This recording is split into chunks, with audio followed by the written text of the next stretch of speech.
How's it going, everybody, and welcome to episode 218 of Master My Garden podcast. Now, this week's episode is actually covering a few subjects, a couple of questions actually that are coming in about growing vegetables.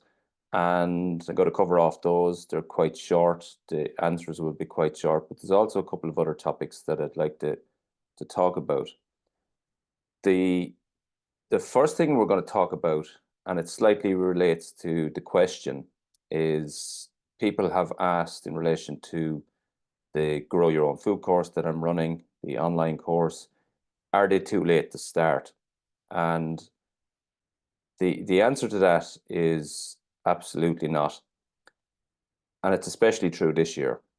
And I suppose the reason I'm saying that is there has been a tendency, and I've spoke about it so many times around sowing seeds and getting started, getting things planted, things sown. And there has been a drive, not just in vegetable growing, but in gardening in general, to be, I suppose, earlier and earlier every year. And the appetite for getting started is earlier and earlier. And we sort of have, in a way, forgotten about the natural cycle, and I speak about it quite a lot, that spring-like feeling that kind of tells you when things are ready to kick off and ready to get started. And this year, more than ever, that feeling hasn't been there at all, or certainly not much, because we've had so much wet and cold. But of course, everybody, is showing their pictures of how their seedlings are coming on, and that makes everyone else feel like they're way behind, or that they're too late to the party. And actually, that's not true at all, because if you went back to, I suppose our grandparents' time, or back at that time, people wouldn't absolutely dream of putting out bedding plants when we currently do. Like at the moment, bedding plants are starting to arrive into garden centres. That's summer bedding plants now. And if 20 years ago you said that, people would just say like it's ridiculous. But there is this drive all the time to be earlier and earlier and earlier. Onion sets is another one. There's a drive every year to be earlier and earlier, when in reality a lot of them are sitting in people's sheds for the last month or 6 weeks or 2 months in some cases. And that's just the way it is, and it makes people feel like they're too late, and they're too late to the party. So I'm going to tie the question to the first thing that I want to talk about. And to answer that question is, you're absolutely not too late. You're not too late to start. You're not too late for almost any seeds. While I have seeds sown over a month, I know some people had seeds sown back in January. There has been low light levels, so a lot of seedlings are quite slow coming along. They will all come on flying once the weather takes up, and eventually the feeling that I'm talking about will arrive, and then everything will happen. But you're absolutely not too late, and you can start. There's still loads of time, even if you're starting from scratch. I'm last Friday, I created a no-dig bed, not for growing vegetables, but for it's a new patio area, and I created a no-dig bed last weekend using cardboard and mushroom compost, and that was created in a few hours.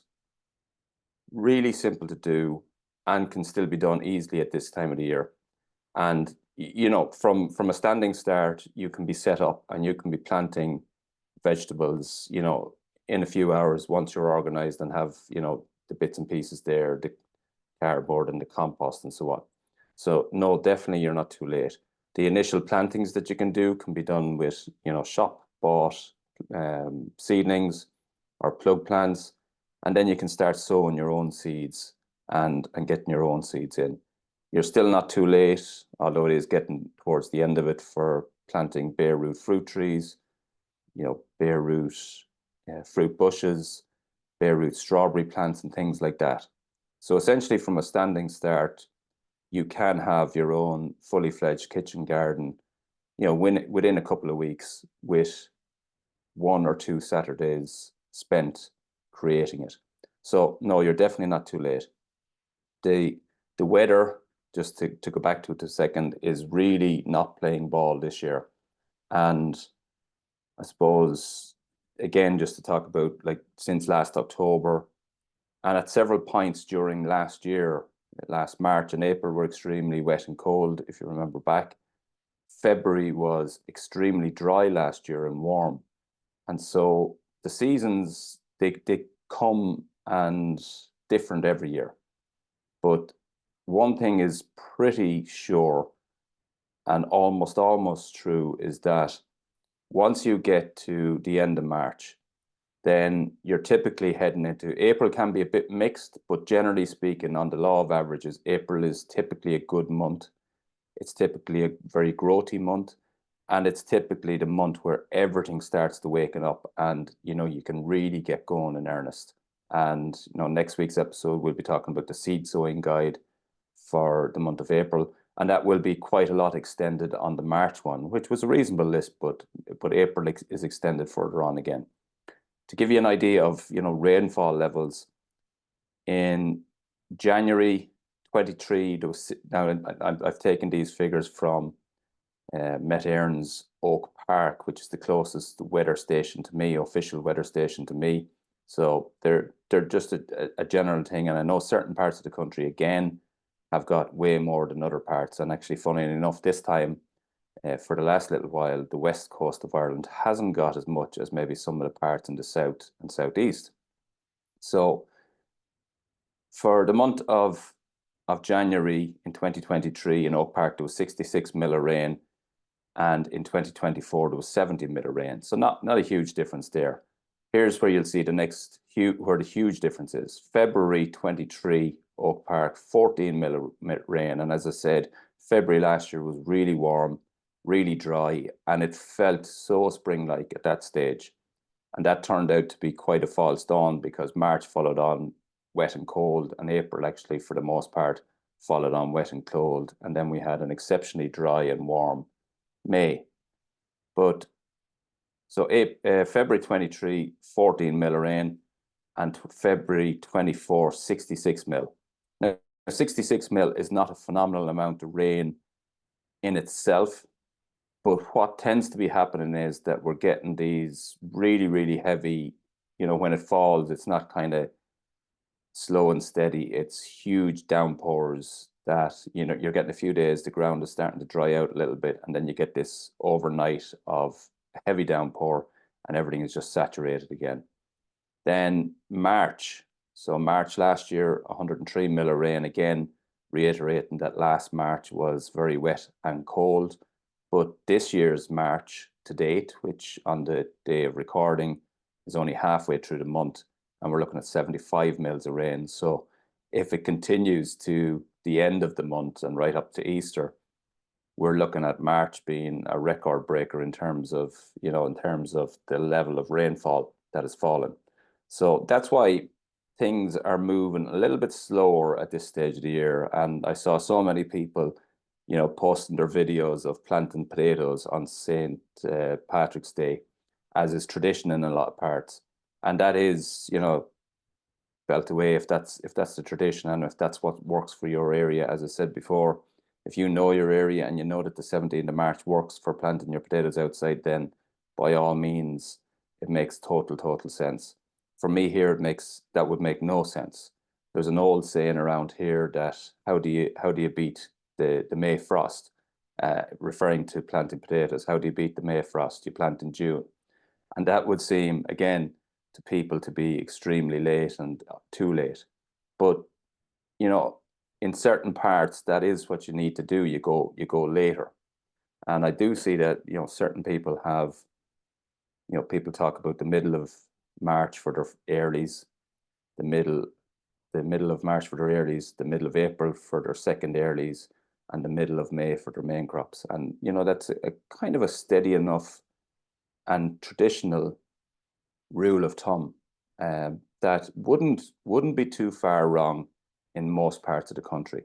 So don't think that you're too late.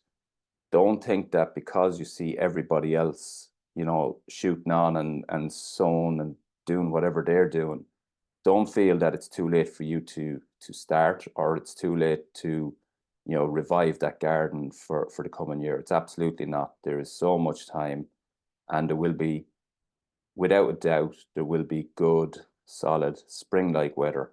And you will know that feeling because we've had it actually today. We had it a little bit on Saturday, a little bit on Friday, but not for full days. It's that feeling where you can feel the heat in the sun. You can hear the birds, chirping. There's life coming into things. There feels like a vibrancy, like a buzz, that spring feeling. And when you start to get that consistently after a few days, then it's a good time to get started. That might sound to certain people a little bit airy-fairy, but I promise you that is as practical. Your feel as to how, as to whether it's spring or not, is as practical.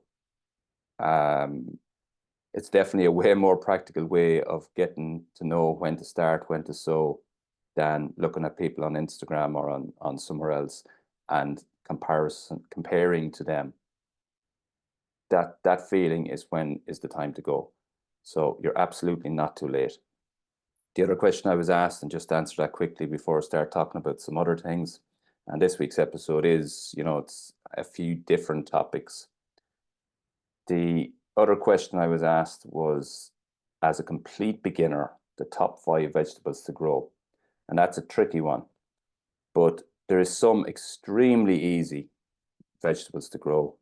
I would always say, make sure you're growing what you actually eat.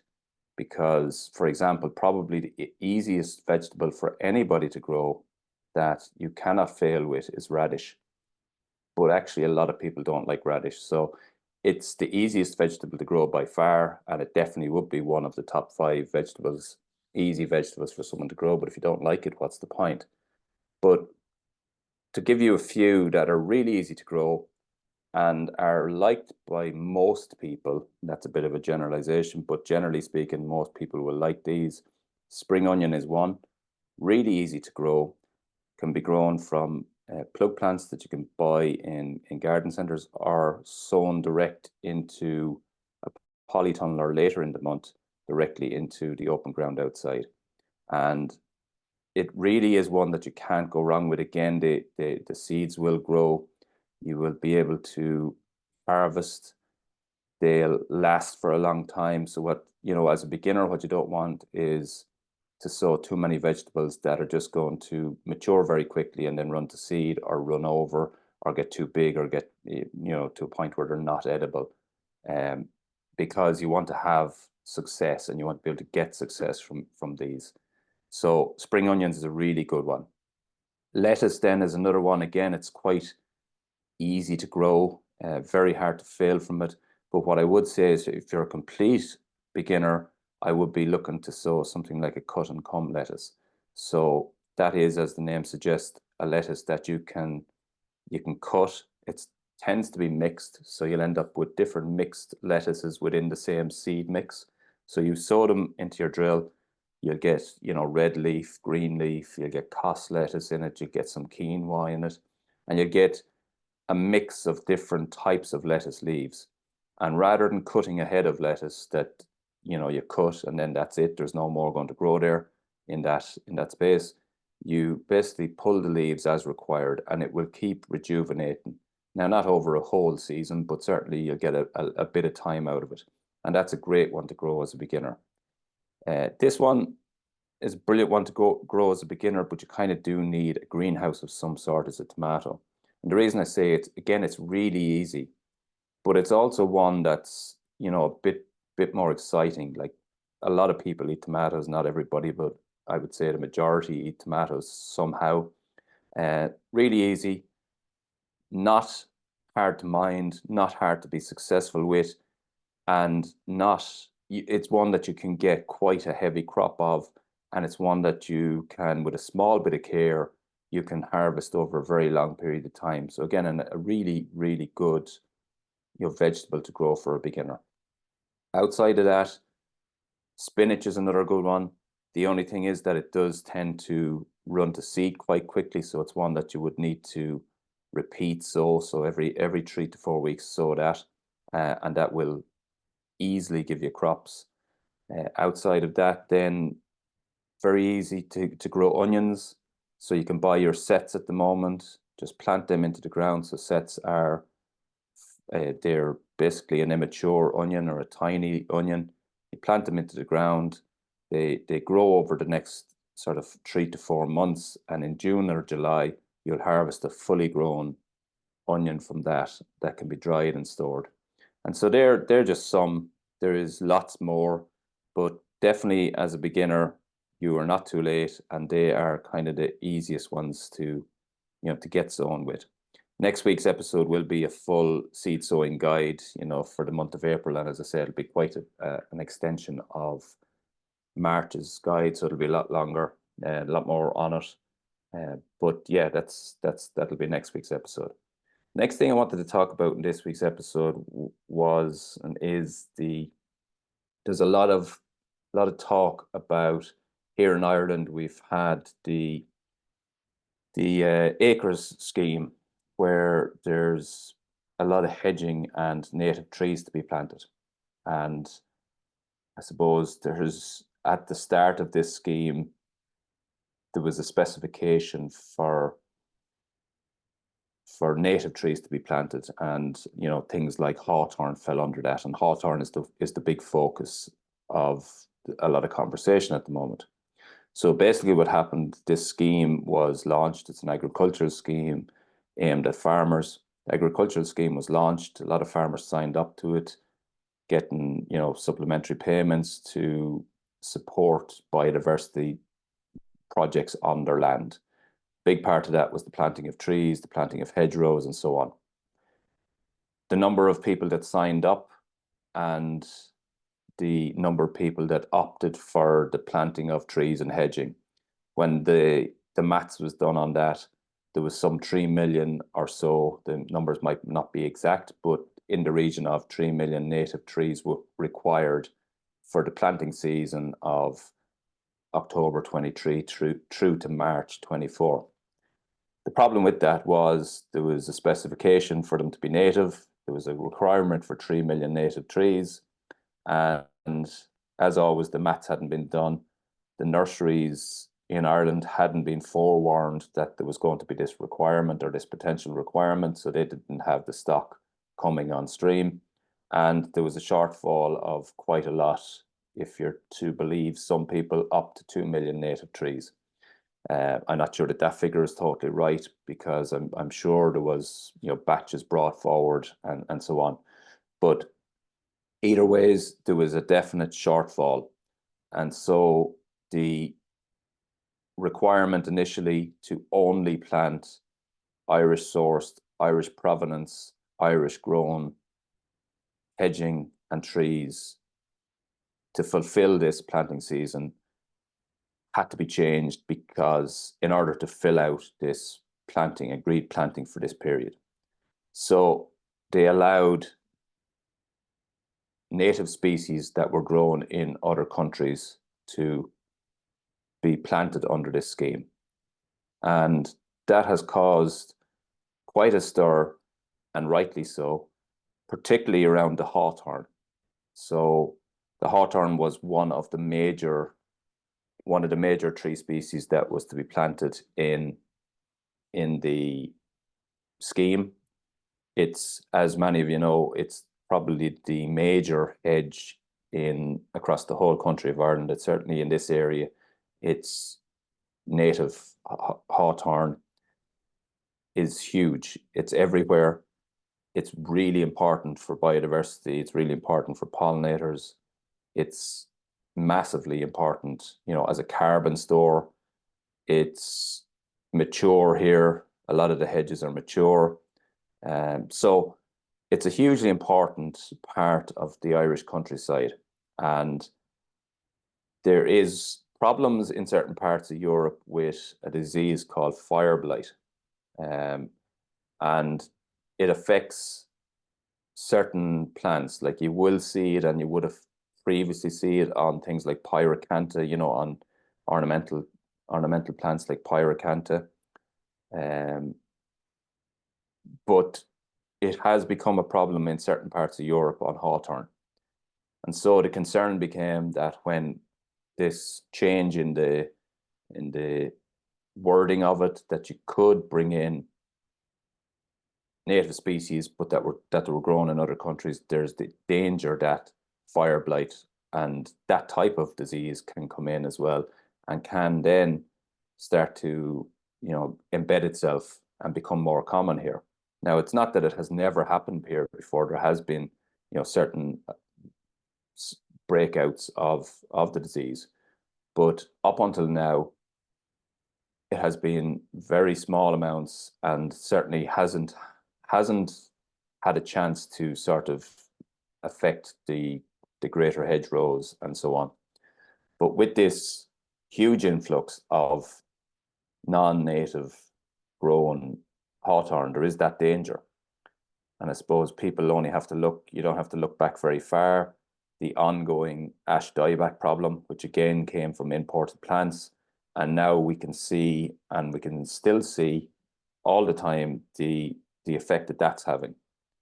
Whether that goes on to be detrimental in the long term remains to be seen, but up until now it has done a lot of damage, has taken out a lot of mature trees, has taken out a lot of young plantings.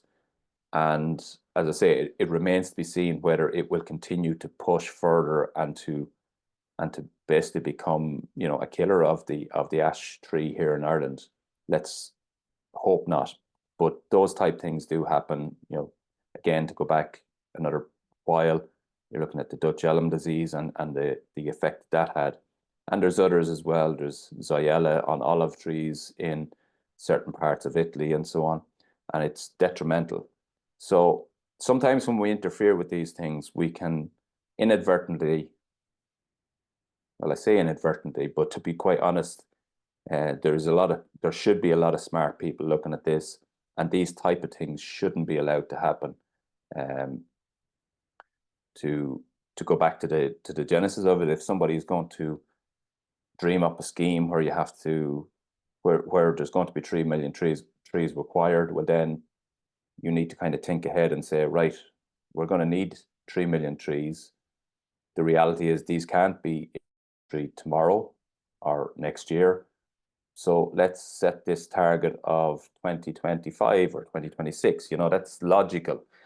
And then that means that you don't have to go importing, and it means that you push that volume onto Irish nurseries, and you say, right, can you do this? And it's guaranteed that they will. But you can't just flip a switch and expect that to happen. And this is where problems happen, on a wider scale. And hopefully this doesn't turn into be a huge problem for hawthorn and the hawthorn tree in Ireland. To potentially push it out further, the hawthorn is part of a very, very big family of plants that has quite a few ornamentals in it. I mentioned already the things like pyracanthus, cotoneasters, and they have been known and are known to get fire blight. But on the other side of it, there's quite a lot in that family: apples, pears, plum trees, certain cherry trees are all in the same family as hawthorn. So the potential there for something to, a disease to take hold and to cause a lot of problems is there. And that's why you'll see a lot of people in the gardening circles sharing to sign petitions, which I think is on Hedgerows Ireland or hedgerows.ie on their website, to sign the petition, to stop that. At this stage, a lot of that 3 million that was due to be planted during this planting window are planted, and a lot of them are not native. So I hope that it's not too late for this, but it's definitely something that we should be raising awareness of. And if you are looking to be planting, for this style of planting, you really need to consider the origin and to be aware of it. And it is a very, very important issue. So just watch out for that, and keep our fingers crossed collectively that this doesn't, become a wider issue as time goes on. Hopefully, any of these type things, they're hugely beneficial. Obviously, we're talking about planting a lot of trees, and that can only be beneficial. But hopefully, looking into the future, people who are going to plant something like this, while the intention of it is good, somewhere along the line there has to be a small bit of logic as well. And the logic here says that if you're going to do that, you have to plan for it. And yeah, it's just something to be aware of and something to think about. The next thing I want to chat about is there's a couple of events coming up. First one is this Sunday. It's the RHSI Belfield. The plant fairs are back there, and we mentioned this a number of weeks ago when Paul Smith was on the show. And yeah, it's happening this Sunday, 11 to 4 in RHSI Belfield. And that's sure to be, Angela Jupe was one of the first people who started the plant fairs, or was involved in the sort of early days of plant fairs.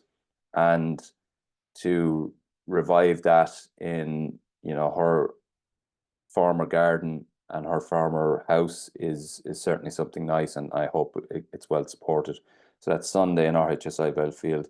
A lot of the Irish specialist nursery producers will be there, and they have a whole series of plant fairs that are sort of kicking off. I know there was one last week as well, but they're kicking off, and there'll be lots of them between now and sort of September time.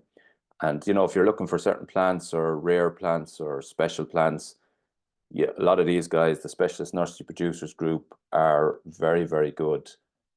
There's different, within that, there's Mike from Shady Plants, who's been on the podcast before, Jerry and Camolan Potting Shed, and different nurseries around the country.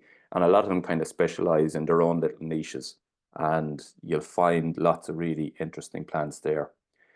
The next thing sort of event I want to talk about is one I'm involved in myself, the Laois Garden Festival. It's on Sunday the 9th of June, and there's the main headline speaker is Frances Tophill from BBC Gardener's World. She's the author of 5 books. Never been on the podcast, but that's probably one for the future. And she's the headline speaker at it. Carl Wright from Caherbridge Gardens in County Clare is also a speaker at it, and I am also on the bill for speaking that day. So I'll be talking about creating a vegetable garden from scratch, and soil health and so on. And yeah, that's the Laois Garden Festival coming up on Sunday the 9th of June. It's also a lot of the plant nurseries to be there as well, so there's a lot of retailers there as well. And yeah, it's a nice day out. It's actually a nice day out for families as well. There's lots of kids events at it and stuff like that. So a couple of events. I'll try and there'll be lots of gardening events kicking off now, and I'll try and mention them as we go through the weeks. And yeah, they're the 2 main ones. Definitely, as I mentioned at the start, still loads of time for anybody that is considering doing the online course. So to reiterate again, it's 10 modules, almost 5 hours of videos, more being added all the time, monthly sowing guides, soon to be added actually plant spacing guide that's requested by somebody who's going through the course. But the feedback from the course is that it's really good, really practical, lays everything out from start to finish. So if you started with a bare patch today to creating a vegetable garden this season, and €97, but you have that for lifetime access. So it's not €97 and then it's finished in 3 weeks' time. As long as that course remains available, that will be you have access to anything there. You have access to any new content that goes up. So future modules, anything like that goes up there, you'll have access to that straight away. It's also really good to drop back in. So if you've gone through it and then you want to refresh on something, it's very easy to go back into it. So a lifetime access for €97. And yeah, that's still available. And absolutely, it is not too late to start. chat some more in the coming weeks about the wildflower meadow course with Sandra Cafola. That's a really good one. So yeah, we'll chat more about that. I'll probably talk to Sandra in the next couple of weeks on the podcast as well, as we launch that ahead of the wildflower meadow season. So yeah, that's been this week's episode. The next week's episode, as I said, is all about what to sow in April. And then we have some really good guest interviews in the pipeline. Couple recorded this week, couple recorded next week as well. So yeah, lots in the pipeline over the next few weeks. But that's been this week's episode. Thanks for listening, and until the next time, happy gardening.